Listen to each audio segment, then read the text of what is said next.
All right, welcome to another episode of What's Your Story? And who do we have here with us today? What's going on, man? This is Domonique Miller. Dominique Miller. Where you from, man? I'm originally from Columbia, South Carolina. Currently stay in Atlanta. Oh yeah. Yes, sir. You know it. A-Town. Yes, sir. You So know I'm the gonna let vibes. everybody know why you're on the platform. Knowing you Yeah. for a long time, growing up in Columbia myself. Mm-hmm. You got a lot of cool things going on. I thought you had a dope story, and we just gonna try to hit every part of your story. And this channel is to help and inspire others that may want to do the same thing. So Yes, sir. hey, let's get it started. So, I know you for basketball, so that's where we're gonna start first. Mm-hmm. What's the highest level of basketball that you've competed? College, the collegiate level. I went to Jacksonville State. Well, Alabama State first, my freshman and sophomore year. Then I transferred into my JUCO in Georgia perimeter for 1 year. And Yeah. then from there, I went to Jacksonville State junior and senior year. And I Okay. finished with my bachelor's in liberal arts. And yeah, from there, man, basketball is, I appreciate basketball because basketball really taught me a lot. It connected me with hella people, and which I still have those connections till this day. So I'm very thankful for that. Obviously, that's how we linked up. Yeah. Dreer, we're going to rewind back to high school. Yeah. Dreer Blue Devils, that was the time. You Yes, feel sir. me? And Yes, sir. them practices, we can go on and on, bro. But yeah, basketball, I'm definitely, even though I didn't go professional due to my, prior health issue, Yeah. I'm definitely still thankful for, what the game has gave to me. And even right now, currently, me getting back into certain opportunities as far as coaching and just giving back. I feel like I vow to myself to give back what the game gave to me. Yeah. So at the end of the day, yeah. That's dope. Yeah. How did it feel when you realized, because, I feel like everybody that plays basketball, middle school, high school, AAU, everybody got the same dream. Yeah. But there's only 400 players in the NBA. There you go. You know what I mean? So for sure. How did you feel when it didn't work out the way you wanted? Like, how did you handle that internally as far as emotionally? Man, again, bro, you kind of know me from day one, so you know how hard I went at this, bro. Facts. So Facts. Every day that was a thing of, coming from a rural area, where I come from, Hopkins, Eastover area. Everybody kind of look at you as that next one. And, as I started to develop my game and people started to really see like, okay, Dominique go hard. All right, now what college you going to? Bro, gonna go to the league. So that pressure on me was constantly in my mind of not only doing it for myself, but doing it for my family. I felt like I wear my family name on my back. And when that didn't happen, bro, along with that health issue, because a lot of people, I don't know if you even knew, but with that health issue I had, that's what pretty much happened when I transferred to LR. Yeah. I had staph pneumonia in my lungs, which caused me to, I only play probably 8 to 10 games. Yeah. So when that happened, that kind of set me back. And, I lost all my schools. Every school I had, University of South Carolina, I had Georgia, I had East Tennessee State, Mercer, and so on. And, they was calling, and then I was on bed rest. And I just remember mom looking at me like, yeah, he can't go. And the doctor already told me, a lot of people don't know, the doctor told me, like, you ain't gonna be able to play college basketball, anything really organized, but maybe rec. And bro, that hit me hard. And right there at 18 years old, that kind of, it really determined my faith and how to really it gave me a understanding of, all right, can you see yourself after basketball now? Because this might not be a reality, after you get out of here. But thank God I was able to get a scholarship still off of my tapes, off the little tape I did have, to Alabama State. My coach Rogers and Coach Stevens, they came down. That's a whole nother story for another day, but they came down, man, and believed in me, took a chance on me, and I was able to still be fortunate enough to play college ball. But, not making it to the league or making it overseas, I was cool with that because I was thankful for my life first and foremost. So from there, it was just more so like, man, at the end of the day, I don't really have too much regrets now because I can, again, live after basketball. And I have other things, obviously, that I'm doing now that makes me like, I feel like I gave what I gave to the game. God gave me the gift. I made my impact where I made it at, and I live with it. Yes, sir. Yeah, yes, sir. Mm-hmm. I love how you put that together. Very well spoken. Nah, I appreciate Very well spoken, brother. All right. So Now that basketball is over, Mm-hmm. you know what I mean?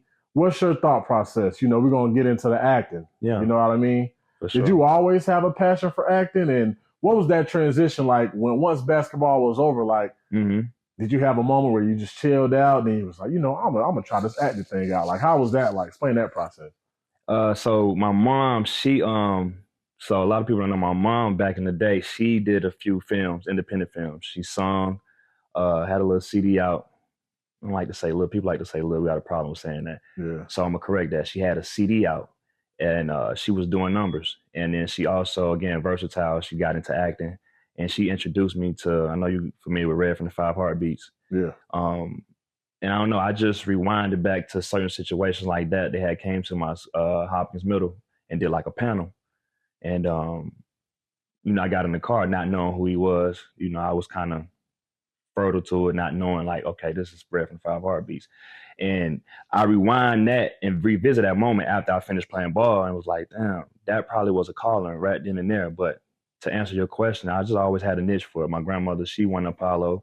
I think, I don't know what age she was, but it was in her younger years, or she liked to run up one of them. She had a chance to really like go, you know, and I always had that just in my family. And mom just kind of came to me one day and was like, "Dog, I need to try acting out." Yeah. And me having that just stuck on basketball and from the outside perspective, pressure of like NBA. I'm still that people would keep me in that one-dimensional state, not knowing that I had that in me. And I felt like I wanted to show people that too, because I'm the only kid. So I've always been able to entertain myself. And I think that came along with just growing up, being the only kid, having to entertain myself when I'm not outside playing ball. And it just came along on mom was like, man, you need to try it out. And I went to Tyler Perry Studios back in 2017, 2016, after I got out of college, and just did some background stuff. And then from there, I just made my connections along the way with different directors. They put me on different scenes, connecting me with other people at the higher level. And I've just been kind of still independent, making my way through. And I've made, you know, I had like 2 or 3 independent films I've worked on. I had a BET film that I actually was supposed to be on called Sounds of Christmas. And it was with Soraya, Mike Bless, and this new other lady that was my fiance in it. But, you know, some scenes got cut out. You know how that go when it comes to the final production, BET. Yeah, the editing. Yep. Yeah, the editing part. And, you know, but my name was Darren in that. And that would have been my first, like as an independent, I was kind of banking on that because that would have been like a kind of another thing that would have catapulted me into that position of like, okay, yeah, he ready. And I that would have built more, even though my confidence is still there, that would have just took my confidence to a whole nother level because I'm like, I just got this as an independent, you know, actor.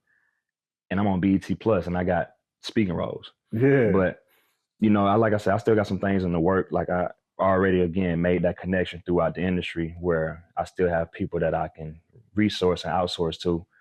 And that's that. Everything on the up and up, man. There's some stuff still that I've been working on 2 or 3 years ago that I still haven't came out. Yeah. And it's continuous films that's has continuous like projects going within that film that I was working on. It'll be released soon. So yeah. Man, how was that first audition? Man, that first audition, bro, was for Superfly as for Snow Patrol. Yeah. Crazy how I got the position, you know, because it was some email I thought was fake. And it was like Director X, such and such. He's producing it, or he's co-producer, and you know, I need you to come here, such and such. I was in Atlanta, but I wasn't even in Atlanta for that. I was on a whole nother type of time while I was in Atlanta. And that came and I took that chance, man. And yeah, I had to basically play as a gangster. Yeah. And of course I met Trevor Jackson, that boy Jason. Actually ran back into Jason a year or 2 after that. But yeah, it was cool, bro. It was cool. It was something that really made me really like hone in and really focus, like, and say I can probably see myself doing this for real. Yeah. So that's why I'm where I'm at right now. I'm still in that grind of getting to that next level because I've seen what it can do, and I know I got the talent. And again, that's something I want to express to people that know me personally, and then people that don't know me. You know, people don't really know that side of me that I am. I do have that theatrical side. Yeah. Yeah, I can vouch. I ain't never know that. Yeah, for sure. I just knew basketball, Domonique. Yeah, like as a lot of people did. Yeah, even to revert back to something that you said, I'm gonna touch on real quick. Yeah. Like when you said, you know, you started to build a name and people start. I knew your name before I knew you. Yeah. I don't know if you knew that. I knew your name before I met you in person on everything. Yeah. So yeah, that was a real thing. But I do love to see how you've grown into this new, this new era. Went from sports to acting. You know, you getting your placements. You're still hustling. You're still grinding. There you go. Gotta love to see that. I appreciate it, bro. Yeah, man. 100%. So being that you in this acting field, of course you meet other actors. Yeah. Some known, some very well known, some not as known. Who would you say is the most famous person that you've met so far? So the most famous person I've met so far probably would be,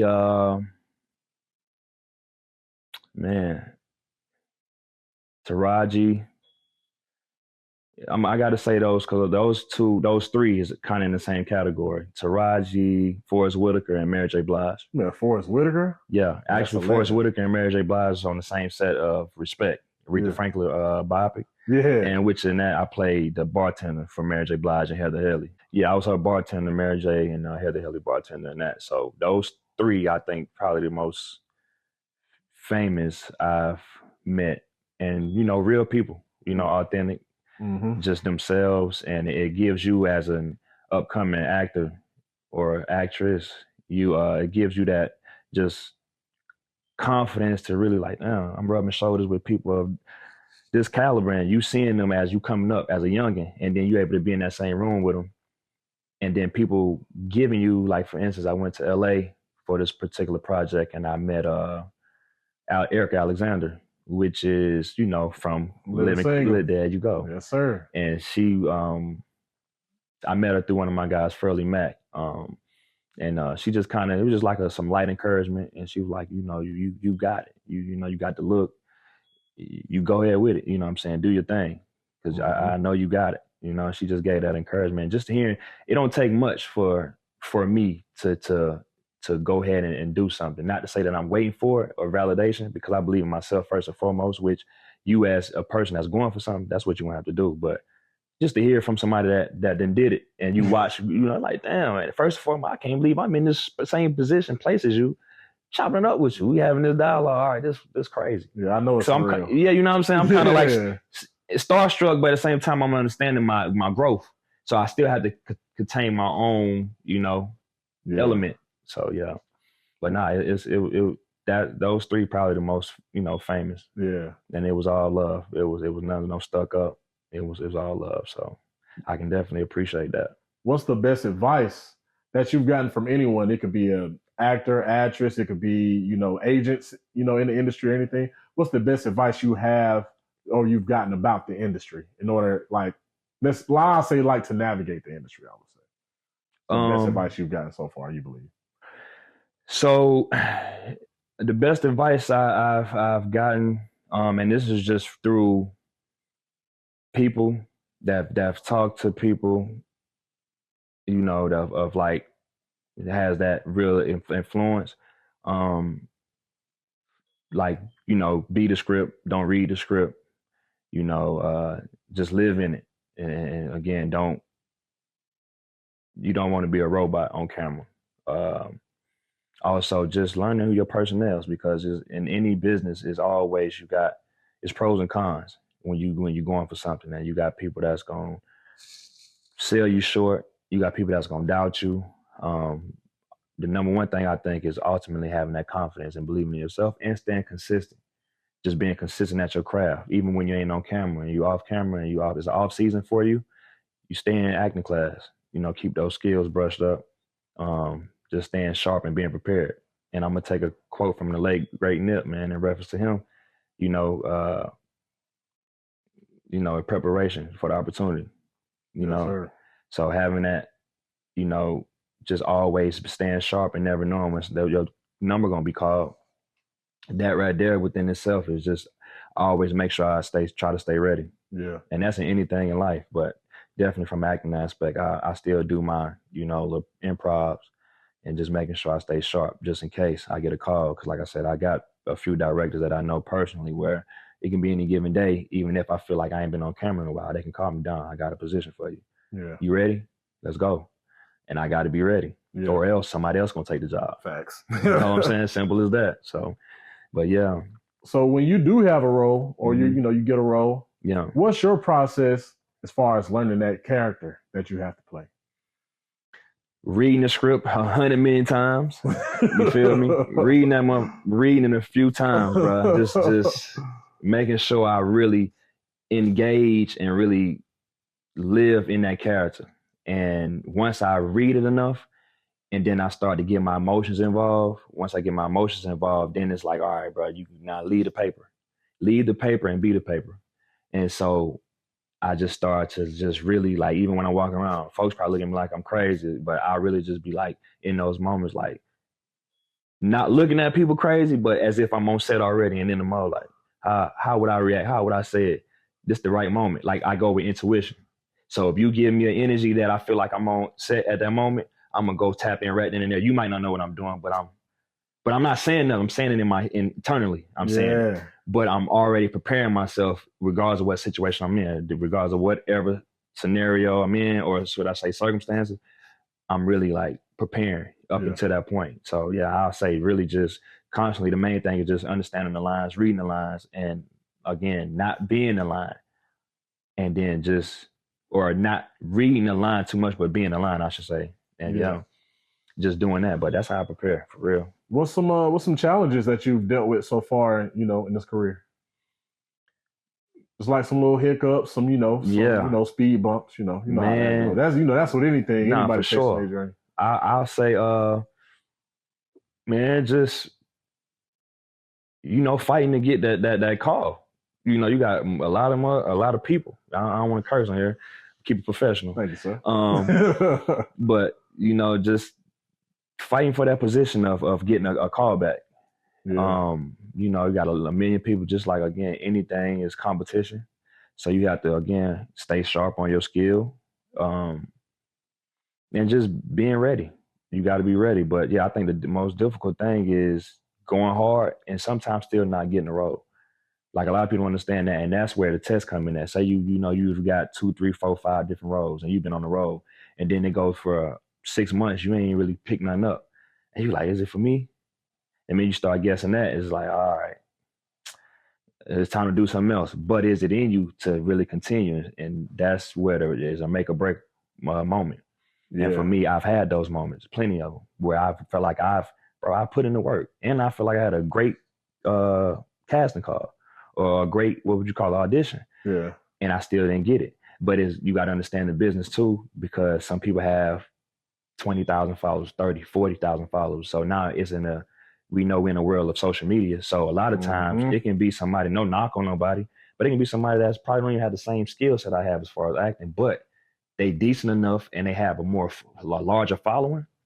They might get the job before me. Yeah. And I can't knock that, because now for me, what I have to do is, if I'm gonna invest in myself and I love this, what I have to do is tap into that and get somebody that's on the marketing side, continue to grow my brand as far as my page, and play the game, because that's just the game that we in. But as far as that, man, also just continue, because you can't still, hard work beats talent when talent don't work. So if you have the talent and you work hard, it's still, everything will reveal itself and opportunities will come when it's supposed to. Be unstoppable. Yeah, you know, so the main thing is, again, staying consistent. And a lot of people fall wayside because they they look on what everybody else is doing, and they like, damn, well, I ain't in that position, so I can't. People want microwave type life, and bro, it ain't microwave, man. You gotta do what you gotta do. You gotta put the work in. No shortcuts, man. No shortcuts, bro. No shortcuts. So I'm very patient, man. I thank God for that. I've learned the way through different trials and tribulations. I've gained a lot of patience, bro. So, and I believe in myself. Yeah. First and foremost, 100%. I tell people this all the time. Bet on yourself. I bet on myself every time. If I fail, I fail, but I'm gonna get back up, try again, and then again, obviously learn from my mistakes, and then proceed to go further and do it the right way the next time. But as a viewer, I kind of want to piggyback off something you just said, like. With the audition, sometimes people come in, they just, they have more of a social media presence. It's popularity contest type thing in politics. You know what I'm saying? I just want to say, as a viewer, we do see that. You know what I mean? Just because we know this person as a name doesn't mean that they're the best actor. So I just want to say, even as someone who's not in that industry in particular, I feel like as a viewer, I don't feel like I'm the only one. We can definitely see the politics that are being played. Yeah. Like, I don't really think they're trying to hide it. You know what I'm saying? It's obvious. Because if they'll put your name on something, and you may not, that many people may not know you, and they'll put, I don't even want to say anybody's name, but I would just say somebody more famous. I know exactly. They're gonna do that every time, even if their skill set is super low. And I just want to say for myself, I do feel like that takes away. Yeah. I do feel like that takes away just from the project being the best it could be, because people are looking for the viewers. And I know everything is money, but I mean, when it comes to as far as the passion side, I do hope to see a change in that soon and give the people who are actually passionate about being on screen and give their all every time. I do hope to see that change in the future, honestly, as a viewer. Because it's about time we get some new actors, bro. Come on. Like, for real. You kind of see the wave. It's constantly being the recycler. Yeah, the same few actors. And it's respect there. It is respect there. Yeah, super respect now. Yeah, for sure. They've definitely built that platform and built they like a lot of them Mount Rushmores. It's well respected, but it's this life. It's time to explore new talent. I'm going to just say it. Denzel, everybody love Denzel. Yeah. But Denzel getting up there. Yeah. I'm pretty sure he want to chill out. He don't want to act all the time. No, you know what I mean? Same with Will. Same with the same recurring actors we keep seeing. And they do a great job every time, which is why they get casted every time. Yeah. And then they didn't build that name. Yeah, exactly. You ain't got to, at this point, you kind of be like Cicely Tyson, rest in peace to her soul, man. She say 2 lines because Cicely Tyson is Cicely Tyson. Yeah, facts. They built that platform. So, hey, the name now speaks for itself, first name basis. Facts. So, yeah. All right, so now that we tackled that, we're on our last topic, man. I'm pretty sure everybody can see in the camera. Yes, pretty sir. good what you wearing on your shirt. Come on, man. Explain that. Explain how you came up with that brand, man. Yeah, man. So again, anything that I do, bro, I try to make it make sense, even from these tattoos on my arm. I want it to be a connection to me, and where I'm able to really it's something that I live and die by. And for this particular brand, it was obviously it's arcane, and it meant originally it's a hidden secret. And for me, in a lot of different aspects of my life, I felt like I was sort of a hidden secret in a way, even from a basketball standpoint, or just me coming up. You know me, bro. I'm humble, low key, kind of out the way. I laugh and joke or whatnot. Yeah, real chill. Yeah. Yeah, you obviously you didn't know how to act, so a lot of people are just not gonna know a lot about me because I keep it kind of on the hush, until I really bring it out. But this right here, one of my mom friends, hairstylist, actually, he's like Muslim or whatnot, and I'm more spiritual at the moment, due to a lot of different things. Back in the day, we handled how my grandma was handled as far as her barrier and the things that she contributed to a particular institution or entity, I should say. But we ain't gonna get too much on that politic. But yeah, long story short, it kind of made me just go more spiritual and really do some soul searching for myself and get connected closer to God. But I was just going through different phases, and we was talking about some stuff. He was writing a book, and he obviously, me acting, he wanted me to kind of do a short film to it. So he gave me the rough edit of the book or the story that he was writing up, and one of the characters was Arcane, and it just rang the bell, bro. And I just it kept after he left, it kept messing with me Arcane sounds so catchy, but I don't know what I want to do with it. And then I was like, bro, I'm gonna go do a clothing line, because I always felt like I had a sense of fashion. And I feel like as I got older, my fashion game started to increase tremendously. So I was like, and I started to get the report from people like, man, that's nice.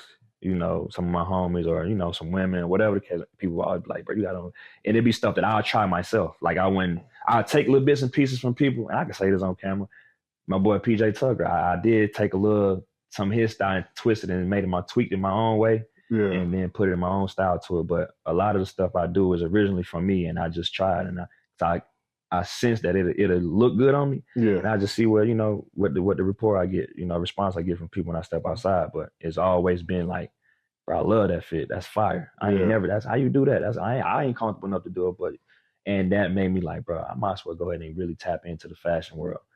And this logo or this word Arcane, I was like, okay, how can I integrate my own sense for fashion? How could I integrate my own slogan for this and what it mean to me? And basically, with the hidden secret, I just put it as secret service of solidified and selective style.